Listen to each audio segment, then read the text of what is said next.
Sebuah kapal tongkang batubara menabrak tiang pengaman jembatan Gentala Arash.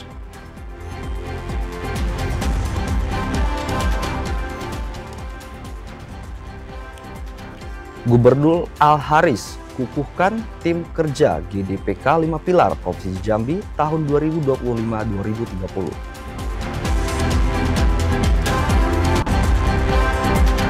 Satreskrim Polres Kerinci bersama Polsek Air Hangat amankan 1 orang pelaku pemalsuan uang.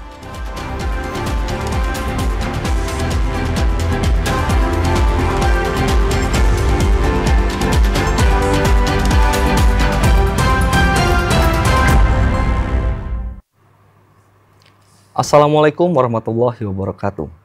Terima kasih Anda masih menyaksikan Jambi hari ini, edisi Jumat 9 Mei 2025.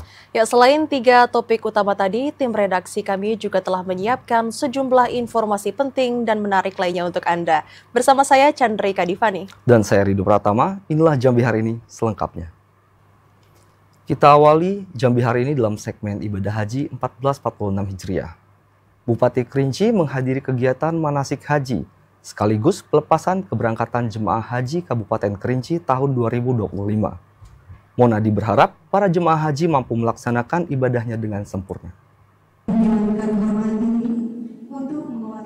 Bupati Kerinci Monadi menghadiri kegiatan manasik haji dan pelepasan keberangkatan jemaah haji Kabupaten Kerinci tahun 2025 yang bertempat di Masjid Ar-Raudah Pondok Pesantren Nurul Haq Semurup, Kecamatan Air Hangat, Kabupaten Kerinci. Pada tahun 2025, Kabupaten Kerinci memberangkatkan sebanyak 326 orang jemaah dan 1 orang petugas haji daerah yang terbagi ke dalam 2 kloter, yakni kloter 13 yang akan berangkat pada tanggal 12 Mei dan kloter 18 yang akan diberangkatkan pada tanggal 18 Mei tahun 2025 mendatang. Bupati Kerinci Monadi mengatakan ibadah haji bukan sekedar perjalanan fisik namun juga perjalanan spiritual. Monadi juga mengingatkan para jemaah untuk menghindari perbuatan yang dapat mengurangi kemabruran haji serta membangun sikap toleran dan santun selama di tanah suci. Kami pemerintah kabupaten bersama Kemenak melepaskan jemaah haji. Jemaah haji sebanyak 326 jemaah. Kami tadi sudah menyampaikan fokus ibadah, mudah-mudahan jemaah haji dari Kabupaten Kerinci ini menjadi jemaah haji yang makbul. Bupati Kerinci berpesan kepada para jemaah untuk menjaga semangat ibadah dan kekompakan selama berada di Tanah Suci serta mematuhi seluruh aturan yang telah ditetapkan oleh pemerintah Indonesia dan Arab Saudi. Monadi juga berharap agar semua jemaah haji Kabupaten Kerinci dapat melaksanakan haji dengan sempurna dan kembali ke tanah air dengan selamat. Ilwan, TVRI Jambi melaporkan. Saudara jemaah haji asal Batanghari saat ini tengah melakukan berbagai persiapan jelang keberangkatan. Dijadwalkan pelepasan jemaah akan dilakukan tanggal 26 Mei 2025 dan masuk dalam kloter 24 embarkasi Batam. Berbagai persiapan jelang keberangkatan jemaah haji saat ini terus dilakukan Kemenak Batanghari. Selain pemeriksaan kelengkapan syarat administrasi, pihak Kemenak juga tengah berkoordinasi dengan pemerintah Kabupaten Batanghari terkait jadwal pelepasan 197 jemaah haji tersebut. Sesuai waktu yang ditentukan, para jemaah ini pun akan diberangkatkan pada tanggal 26 Mei mendatang. Kasih Haji dan Umroh Kemenak Batanghari Helmi mengatakan, keberangkatan jemaah haji Batanghari masuk dalam kloter 24 embarkasi Batam yang bergabung dengan jemaah haji dari Kota Jambi, Muaro Jambi, Tanjung Jabung Barat, serta Kota Sungai Penuh. Tahap terakhir itu pelepasan dari Pemda Kabupaten Batanghari, insya Allah mungkin akan dilaksanakan pada tanggal 26 Mei. Nanti akan kami koordinasikan dulu, konsultasi dulu dengan pihak. Helmi menambahkan, nantinya sebelum diberangkatkan ke Batam, para jemaah haji ini akan diinapkan 1 malam di Asrama Haji Kota Jambi untuk dilakukan tahap akhir terhadap kelengkapan dokumen serta kesehatan dari para jemaah haji. Adi Juniawan, TVRI Jambi melaporkan. Seluruh koper jemaah haji telah dikumpulkan ke Kemenak Kabupaten Tanjung Jabung Timur. Dijadwalkan seluruh jemaah haji asal Kabupaten Tanjung Jabung Timur akan diberangkatkan ke Asrama Haji Provinsi Jambi pada 14 Mei mendatang. Jelang hari keberangkatan, sebanyak 125 koper jemaah haji Kabupaten Tanjung Jabung Timur telah dikumpulkan di kantor Kemenak Kabupaten Tanjung Jabung Timur. Ratusan koper itu diantar oleh para keluarga jemaah dan langsung didata oleh para petugas. Kasih Haji dan Umroh Kemenak Kabupaten Tanjung Jabung Timur, Syaifullah mengatakan seluruh koper jemaah terdata dengan baik dan telah sesuai dengan ketentuan. Koper yang dilakukan pengumpulan merupakan koper utama dengan berat maksimal 32 kg. Pengumpulan koper ini telah dilakukan selama sepekan. Pemeriksaan koper lebih lanjut akan dilakukan di Asrama Haji Provinsi Jambi menggunakan pemindaian X-ray. Syaifullah menambahkan, tidak ada larangan terkait penanda koper yang beraneka ragam asal benda tersebut masuk dalam kategori aman. Hal itu dimaklumi untuk memudahkan jemaah mengenali koper mereka. Alhamdulillah untuk saat ini dalam pantauan kami tidak ada yang aneh. Tidak tahu nanti ketika lewat X-ray, kita berharap karena jauh-jauh hari sudah kita sampaikan ke jamaah, jangan membawa barang-barang yang dilarang.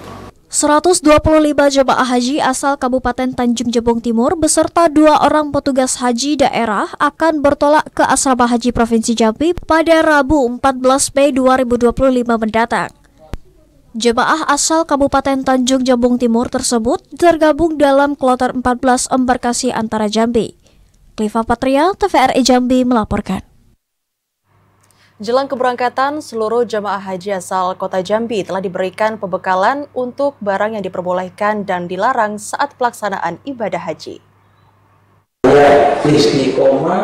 Tahapan proses pemberangkatan ibadah haji, khususnya untuk jemaah Kota Jambi telah rampung. Kini, para jemaah haji asal Kota Jambi tengah melakukan persiapan pemberangkatan yang akan dijadwalkan pada 13 Mei mendatang. Persiapan itu diantaranya pembekalan kesehatan dan pembawaan barang untuk pelaksanaan ibadah haji.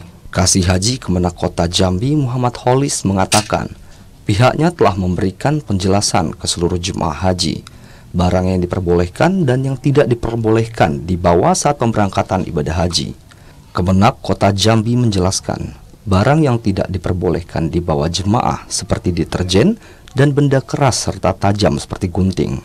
Sementara yang boleh dibawa seperti obat-obatan, pakaian ganti, serta makanan kering. Muhammad Holis menambahkan batas berat koper jemaah haji sesuai ketentuan, yakni maksimal 32 kg. Sementara itu, jemaah asal Kota Jambi berjumlah 657 orang yang terdiri dari kloter 13, 14, dan 24. Dengan rincian, kloter 13 berjumlah 221 orang dan kloter 14 sejumlah 230 orang, serta kloter 24 sebanyak 206 orang. Ketiga kloter itu dijadwalkan akan diberangkatkan pada tanggal 13, 14, dan 26 Mei mendatang. Yogi Rahmadani, TVRI Jambi melaporkan. Ratusan calon jemaah haji asal Kabupaten Sarolangun yang tergabung dalam kloter 16 siap diberangkatkan ke Tanah Suci. Sejumlah calon jemaah haji telah melakukan persiapan, termasuk menjaga daya tahan tubuh guna menyesuaikan dengan cuaca di Arab Saudi. Kurang dari 2 pekan, rombongan calon jemaah haji asal Kabupaten Sarolangun akan segera berangkat ke Tanah Suci. Sejumlah persiapan fisik dan non-fisik harus disiapkan secara matang karena rangkaian haji merupakan ibadah yang memerlukan kesiapan mental dan fisik yang kuat. Salah seorang calon jemaah haji Kabupaten Sarolangun, Ahmad Nasri, mengatakan telah melakukan berbagai rangkaian kegiatan untuk menjaga daya tahan tubuh dan melakukan tes kesehatan, termasuk melakukan manasik maupun walimatus safar yang merupakan tradisi sebelum berangkat ke Tanah Suci berupa acara tasyakuran dan doa bersama. Ahmad Nasri menambahkan, saat ini untuk persiapan secara pribadi, dirinya memperbanyak berzikir dan berdoa serta menyelesaikan segala masalah yang berkaitan dengan tanggung jawab terhadap keluarga, termasuk menjalin silaturahmi dengan keluarga dan kerabat untuk memohon maaf dan meminta doa restu. Tentu kami juga disiapkan dengan untuk fisik, untuk lebih banyak beristirahat. Jadi fokus beribadah masuk ke sini, tidak usah terlalu banyak mikir-mikir yang lain. Kemudian juga persiapan-persiapan untuk itu seperti bekal, obat-obatan untuk yang pribadi. Sementara itu di tahun 2025 ini, jumlah calon jemaah haji asal Kabupaten Sarolangun yang akan diberangkatkan tanggal 16 Mei mendatang berjumlah 239 jemaah yang tergabung dalam kloter 16 bersama Kabupaten Tebo. Edi Kusnadi, TVRI Jambi melaporkan. Pemerintah Kabupaten Batanghari mulai persiapkan pembentukan Koperasi Merah Putih. Informasi selengkapnya akan kami hadirkan usai jeda, tetaplah di Jambi hari ini sesaat lagi.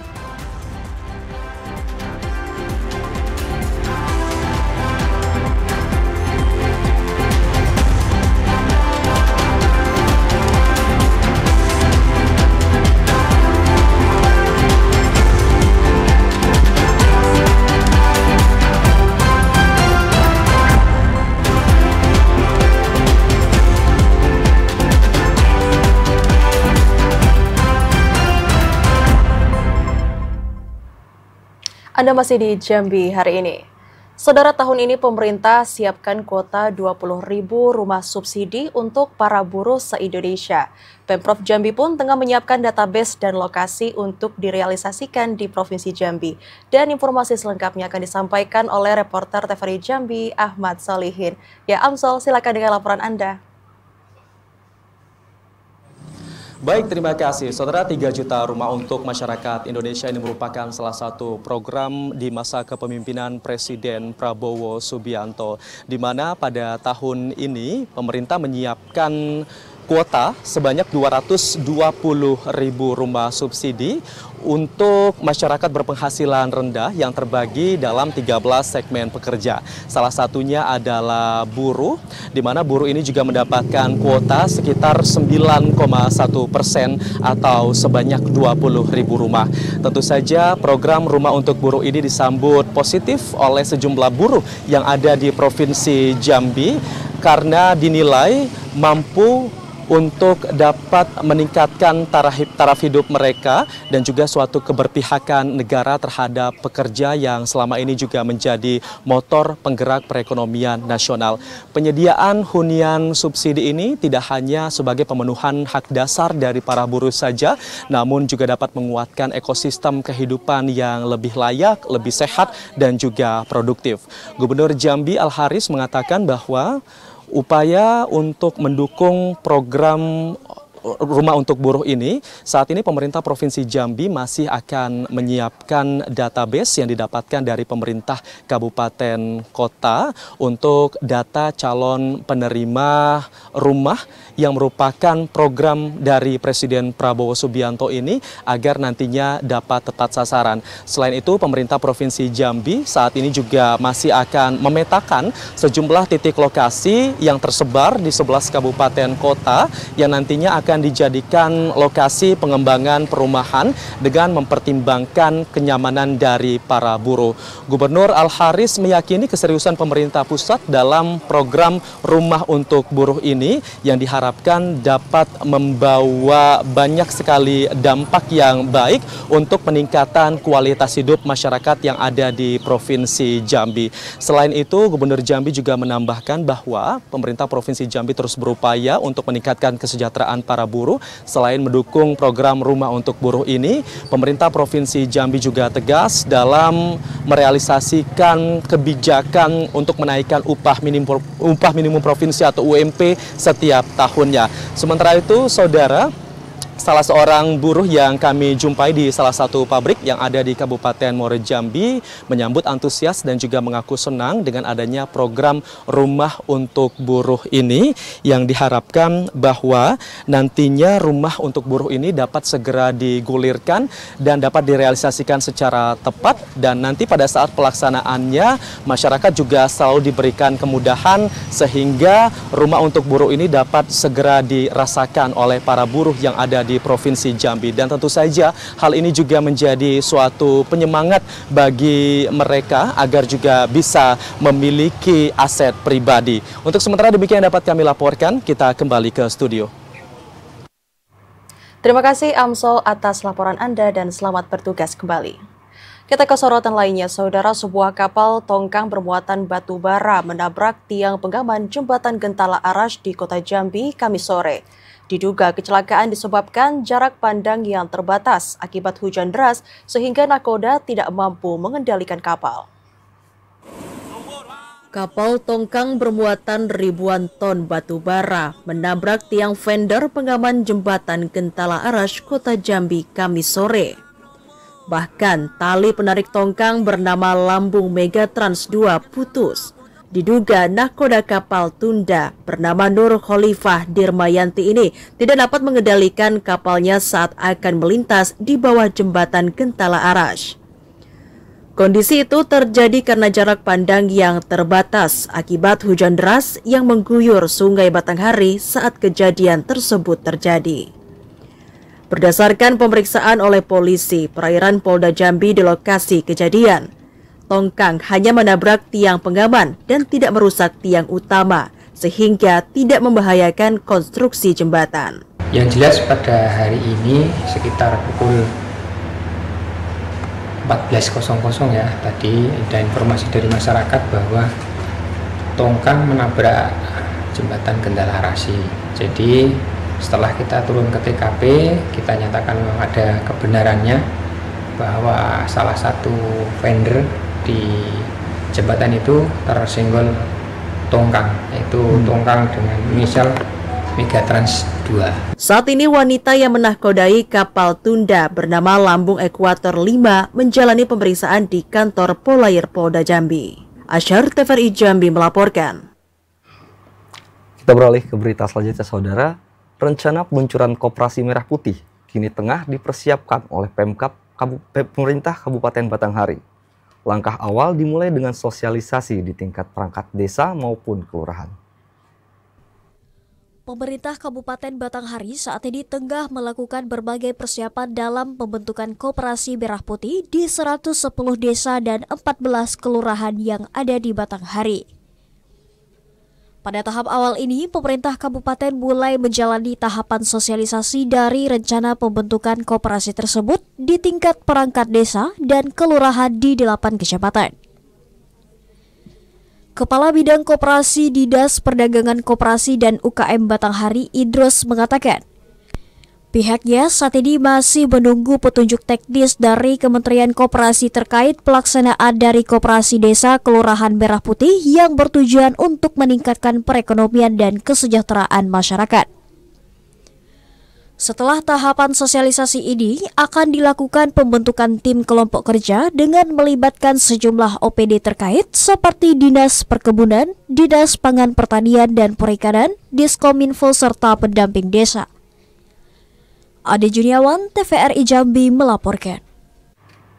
Saudara, pemerintah Kabupaten Sarolangun memastikan penundaan hingga pemotongan tunjangan pendapatan pegawai menjadi sanksi yang diberlakukan bagi para ASN yang belum melakukan kewajiban pembayaran PBB dan pajak kendaraan. Penundaan serta pemotongan pembayaran penghasilan pegawai di lingkup pemerintah Kabupaten Sarolangun guna meningkatkan pendapatan asli daerah dari sektor pajak bumi dan bangunan perdesaan dan perkantoran, serta sektor pajak kendaraan bermotor, terutama rumah dan kendaraan kalangan pegawai, karena aparatur sipil negara harus menjadi teladan dalam membayar pajak bagi masyarakat. Bupati Sarolangun Hurmin mengatakan, pihaknya telah menyiapkan regulasi serta sanksi terkait peningkatan pendapatan asli daerah dari sektor pajak. Dan di setiap kesempatan seluruh pegawai ASN telah diingatkan agar patuh dan taat membayar pajak karena kepatuhan pegawai dalam membayar pajak akan berdampak positif terhadap capaian penerima pajak setiap tahun. Ya ini harus kita memang harus tekankan. Memang sekarang kalau kita nak membangun daerah ini, adi harus ditingkatkan dari pajak itulah nanti. Nah, apalagi nih ada mohon maaf mungkin ada juga mungkin dari pegawai kita yang tidak bayar pajak mungkin. Nah, salah satu itu mungkin itu nanti ada juga kita harus duduk bersama kalau tidak menyalahi ukuran ke depan seperti ini bisa kita paham dulu. Bayar pajak dulu. Kepatuhan pegawai dalam membayar pajak menjadi salah satu syarat pencairan tambahan penghasilan pegawai atau TPP. Pemkab Sarolangun terus berupaya meningkatkan pendapatan asli daerah secara berkelanjutan di tengah efisiensi anggaran secara nasional. Edi Kusnadi, TVRI Jambi melaporkan. Saudara, tetaplah bersama Jambi hari ini, karena kami masih akan kembali dengan sejumlah informasi penting dan menarik lainnya. Di antaranya Gubernur Jambi Al-Haris resmi dikukuhkan sebagai anggota kehormatan PPAD Provinsi Jambi. Sesaat lagi.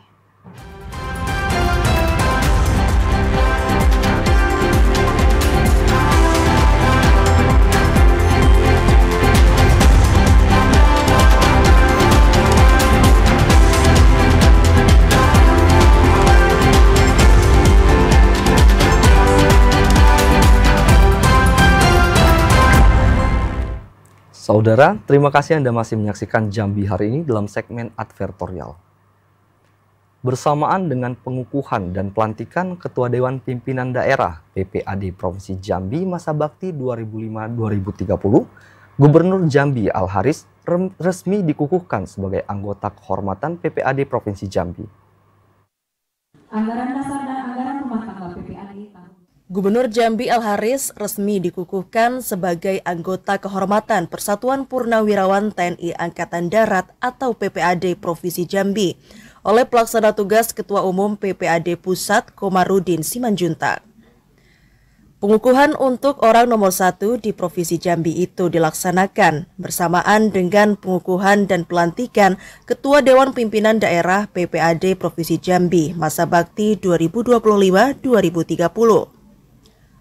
Gubernur Al-Haris mengatakan, meskipun telah purna tugas, semangat juang, disiplin, dan wawasan kebangsaan para pensiunan TNI Angkatan Darat sangat dibutuhkan bangsa dan negara. PPAD dapat menjadi mitra strategis pemerintah dalam membangun karakter bangsa, menjaga nilai-nilai Pancasila, serta menjadi panutan di lingkungan masing-masing. Pemerintah Provinsi Jambi berkomitmen untuk terus memberikan perhatian kepada para purnawirawan TNI, termasuk dalam aspek kesejahteraan, pelayanan kesehatan, hingga partisipasi sosial. Al-Haris mengajak PPAD Provinsi Jambi untuk bersama-sama memperkuat persatuan dan kesatuan untuk mewujudkan Jambi mantap berdaya saing dan berkelanjutan. Purnawirawan TNI Angkatan Darat yang selama ini sudah mengabdi dan masuk masa purna tugas purnawirawan. Nah, saya kira ini mereka masih punya peran di masyarakat. Mereka sehat, dan satu tadi yang saya catat bahwa TNI itu pensiunnya itu tidak ada setelah pensiun, yang ada itu purna tugas, pensiun dalam tugas, tapi bukan pensiun dalam pengabdian. PPAD merupakan organisasi resmi purnawirawan TNI Angkatan Darat yang berbadan hukum sebagai wadah untuk menyalurkan aspirasi serta kontribusi pemikiran para purnawirawan bagi pemerintah dan masyarakat. Randy Arta, TVRI Jambi melaporkan. Menjadi bagian penting untuk mempercepat implementasi kebijakan pemajuan daerah, Gubernur Jambi Al-Haris mengukuhkan tim kerja GDPK 5 Pilar Provinsi Jambi tahun 2025-2030. Gubernur Al-Haris secara resmi mengukuhkan tim kerja Grand Design Pembangunan Kependudukan 5 Pilar Provinsi Jambi tahun 2025 hingga 2030. Pengukuhan tim kerja GDPK yang bertugas mengimplementasikan pembangunan kependudukan yang selaras dengan rencana pembangunan daerah itu dilakukan di Auditorium Rumah Dinas Jabatan Gubernur Jambi. Gubernur Al-Haris mengatakan, Grand Design Pembangunan Kependudukan 5 Pilar yang telah ditetapkan menjadi Peraturan Daerah Provinsi Jambi Nomor 13 Tahun 2024 dan menjadi dasar dalam penyusunan berbagai kebijakan khususnya terkait bonus demografi. Perencanaan spasial dan aspasial serta sektoral yang terintegrasi akan memudahkan pemerintah maupun para pemangku kepentingan untuk merealisasikan kebijakan percepatan pemajuan daerah. Pembangunan kependudukan memerlukan rencana terintegrasi mulai dari pengendalian penduduk, peningkatan kualitas penduduk, penataan dan persebaran mobilitas penduduk, pembangunan keluarga berkualitas, serta penataan data dan informasi kependudukan. Al-Haris menekankan proses perencanaan pembangunan mutlak memerlukan integrasi dan sinergi seluruh pengampu kepentingan untuk mencapai target yang diharapkan. Hadiri pengukuhan ya tim Grand Design Pembangunan Kependudukan. Nah, artinya adalah GDPK ini kan memang kita butuhkan semua. datanya ini juga mensupport banyak hal terhubung ke DPK. Misalnya IPM kita. Ketika bicara indeks pembangunan Indonesia, ini semuanya ada hubungan dengan DPK, ya kan? Gizi buruk juga ada hubungan dengan DPK, stunting misalnya kan. Termasuk juga pusat dalam memberikan dana alokasi umum khusus kepada kita juga dari kependudukan juga. Kependudukan, wilayah, ini semua jadi basic data bagi mengambil kebijakan. Nah, jadi dengan perda yang telah ditetapkan oleh Pemprov dan DPRD, nah kita berharap nanti perda ini bisa dijalankan dengan tim yang dibentuk ini juga bisa dijalankan dengan sebaik-baiknya. Keberhasilan pembangunan wilayah sangat membutuhkan kondisi yang kondusif dan konstruktif, dengan struktur dan persebaran yang merata, serta kualitas sumber daya manusia yang baik. Rendiarta, TVRI Jambi melaporkan. Apel kesiapsiagaan bencana Karhutla 2025 digelar di Kabupaten Muaro Jambi. Apel yang dipimpin langsung oleh Bupati Bambang Bayu Suseno ini merupakan salah satu upaya pencegahan dini Karhutla di Muaro Jambi.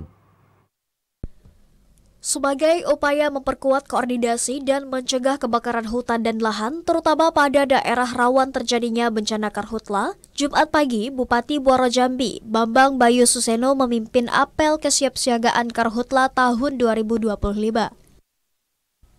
Bupati Bambang Bayu Suseno mengatakan, upaya mitigasi harus dilakukan sedini mungkin, seperti patroli, mempertahankan tinggi muka air di lahan gambut, dan mempersiapkan peralatan serta personil.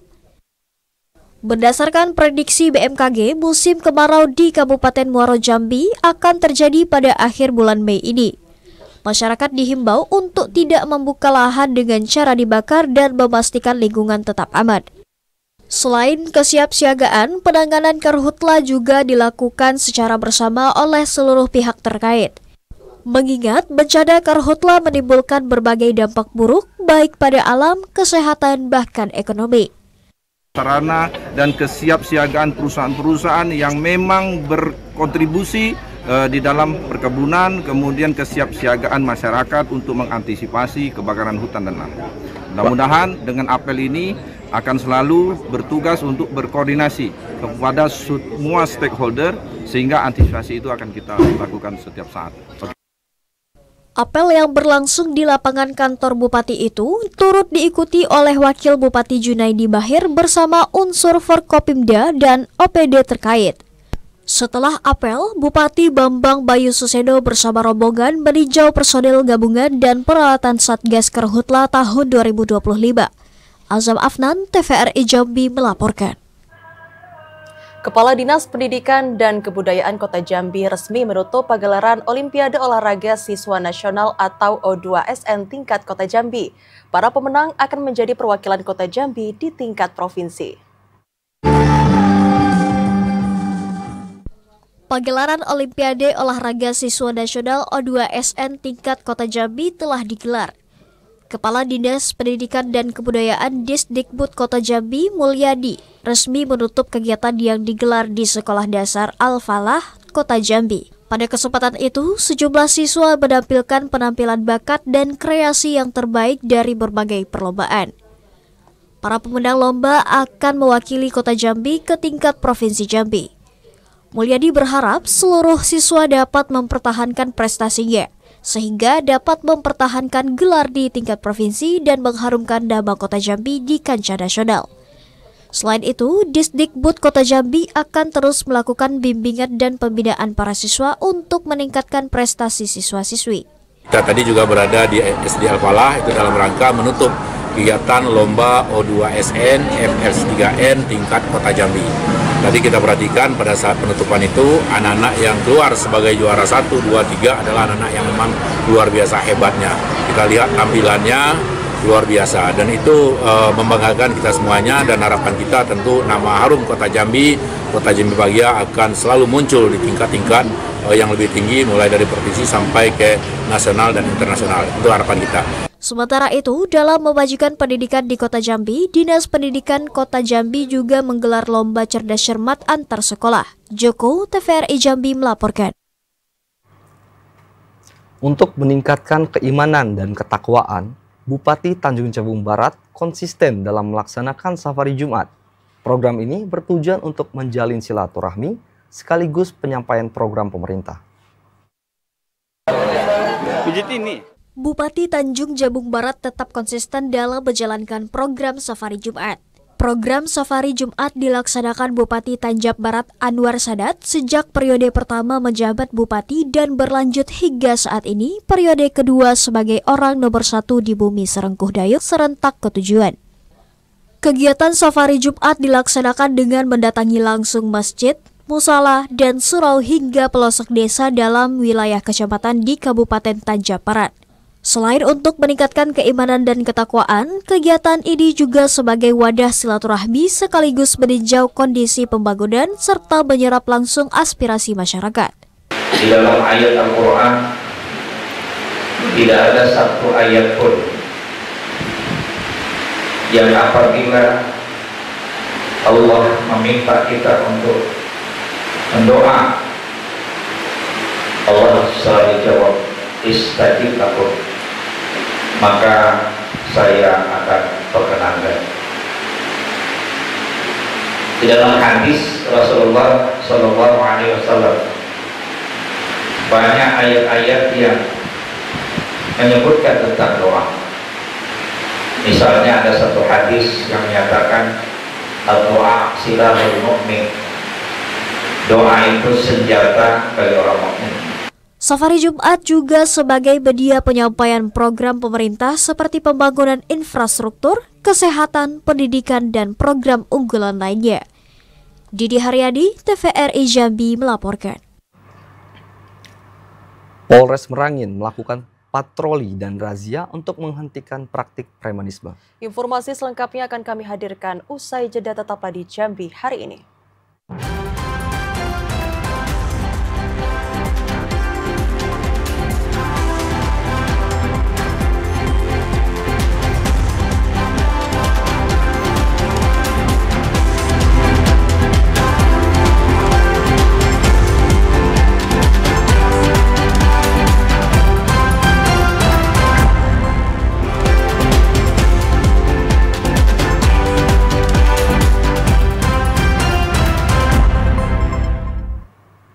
Terima kasih Anda masih di Jambi hari ini.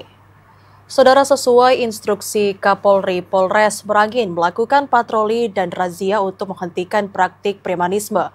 Operasi ini dilakukan tidak pandang bulu, sehingga siapapun yang melakukan premanisme akan diamankan.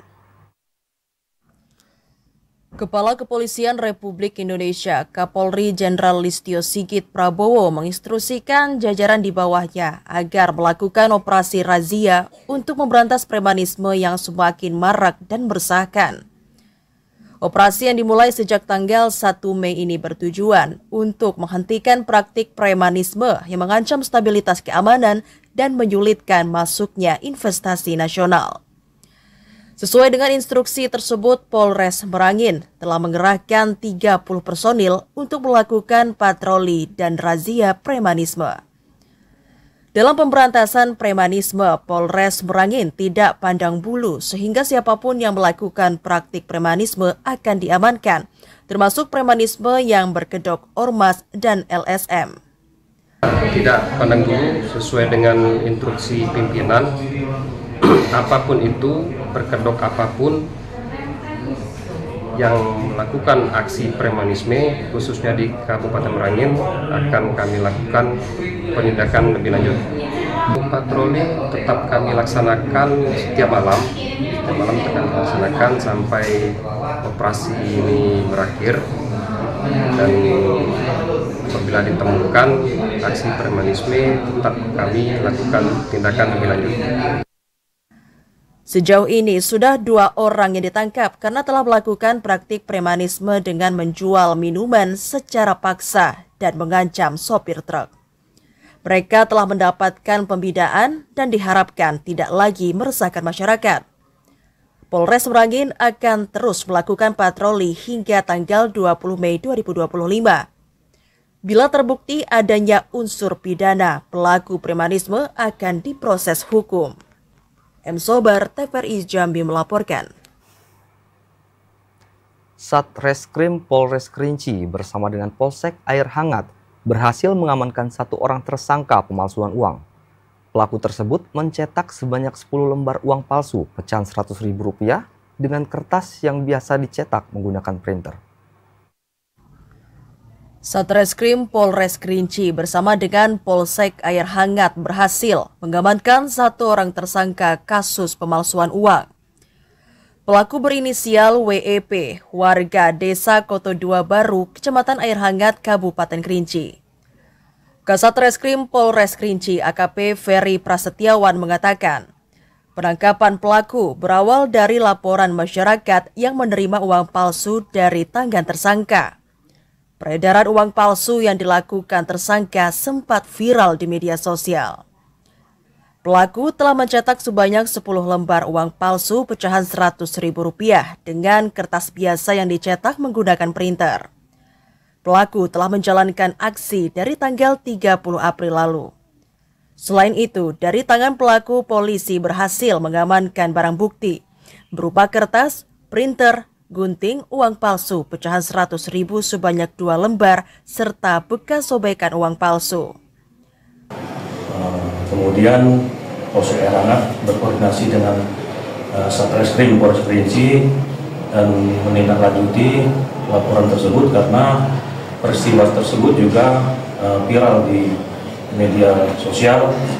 Selanjutnya tim OSNA bersama tim dari Unit Tipiter Satreskrim Polres Kerinci melaksanakan penyelidikan dan didapat bahwa pelaku beralamat di Koto 2 Baru, Semeru, dan telah dilakukan identifikasi. Pelaku berada di rumahnya dan tim langsung melaksanakan mengamankan pelaku dan selanjutnya dibawa ke Polsek Air Hangat untuk diinterogasi.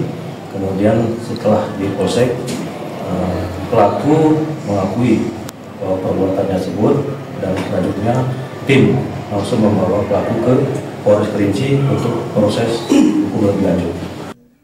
Untuk mempertanggungjawabkan perbuatannya, pelaku terjerat pasal 36 ayat 1 Jungto pasal 26 ayat 1 Undang-Undang Republik Indonesia nomor 7 tahun 2011 tentang mata uang dengan ancaman pidana 10 tahun penjara. Fahlan Diandra, TVRI Jambi melaporkan. Sementara itu, sejumlah nelayan di Kecamatan Tungkal Ilir, Kabupaten Tanjung Jabung Barat berharap bantuan pemerintah. Terbatasnya alat tangkap berimbas pada menurunnya tangkapan laut nelayan. Terbatasnya alat tangkap menyebabkan hasil tangkapan laut nelayan berkurang. Kondisi ini mempengaruhi tingkat kesejahteraan dan daya beli sebagian nelayan tradisional untuk kebutuhan sehari-hari. Salah seorang nelayan, Tambi, mengatakan, fasilitas kapal dan alat tangkap seperti jaring bukan milik pribadi, namun milik toke usaha perikanan hasil tangkapan laut sehingga harus berbagi hasil. Dalam sekali melaut bersama 3 rekannya, Tambi harus mengeluarkan biaya minimal 1 hingga 2 juta rupiah. Dalam sekali melaut, hasil yang didapati berkisar 500 hingga 1 juta rupiah. Penghasilan ini harus dibagi rata bersama rekan-rekan nelayan. Ya, kalau kami untuk ke pemerintah kalau bisa, ya pinginlah kami dapat bantuan sejenis kapal, apa bantuan dana untuk operasional. Apalagi sekarang nih keadaan nelayan sulit. Hasil kadang ke laut, kadang dapat, kadang tidak. Begitulah kalau hasil nelayan itu tak bisa tentu kan. Tambi mengaku meski mendapatkan hasil namun tidak maksimal dan hanya cukup untuk kebutuhan rumah tangga sehari-hari. Tambi berharap pemerintah daerah memberikan bantuan kapal dan alat tangkap sehingga nelayan dapat melaut dengan fasilitas sendiri. Didi Haryadi, TVRI Jambi melaporkan. Layanan bus antar jemput untuk siswa kembali menjadi perhatian sejumlah sekolah di Kabupaten Kerinci. Selain untuk kenyamanan, ketersediaan bus antar jemput juga mempermudah akses bagi siswa untuk menuju sekolah. Untuk mendukung kenyamanan dan keselamatan siswa saat berangkat dan pulang sekolah, sejumlah sekolah di Kabupaten Kerinci mulai menyediakan layanan bus antar jemput. Seperti di SMP Negeri 35 Kerinci, Kecamatan Kayu Aro, yang telah menyediakan 6 unit armada bus antar jemput bagi siswa. Sehingga para siswa tidak perlu lagi berjalan kaki dengan jarak yang cukup jauh atau menumpang kendaraan umum maupun menggunakan kendaraan pribadi. Mereka dapat berangkat dan pulang sekolah dengan lebih mudah, aman, dan tepat waktu. Program ini juga mendapat respon positif dari para orang tua karena dapat membantu mengurangi kekhawatiran mereka terhadap keselamatan anak-anak saat di perjalanan. Kami merasa nyaman atas adanya bus sekolah ini, jadi kami sebagai orang tua bisa tenang. Anak berangkat dari rumah langsung ke sekolah. Jadi kalau pulang dari sekolah langsung ke rumah, jadi kami bisa tenang. Bus sekolah, jadi orang tua menyarankan untuk naik bus saja dikarenakan cuaca di Kayu Aro juga tidak terduga seperti kadang-kadang hujan, kadang-kadang panas, kadang-kadang dingin. Jadi kalau naik bus mungkin lebih terasa nyaman. Kami di SMP 35 Kerinci mempunyai fasilitas yang pertama adalah bus sekolah. Bus sekolah ini ada beberapa bus yang kami punya, yaitu ada 6 bus. Ada 3 bus besar dan 3 bus kecil untuk mengantar jemput siswa. Pihak sekolah berharap layanan ini terus berjalan dan ditingkatkan sehingga semakin banyak siswa yang dapat merasakan manfaatnya. Ilwan, TVRI Jambi melaporkan. Saudara, puluhan warga desa Rantau Api Kamis siang menggelar aksi di pabrik PT Kurnia Palma Berjaya. Dalam aksi tersebut, warga menuntut sistem penerimaan tenaga kerja yang diduga tidak transparan dan tidak berpihak ke masyarakat setempat.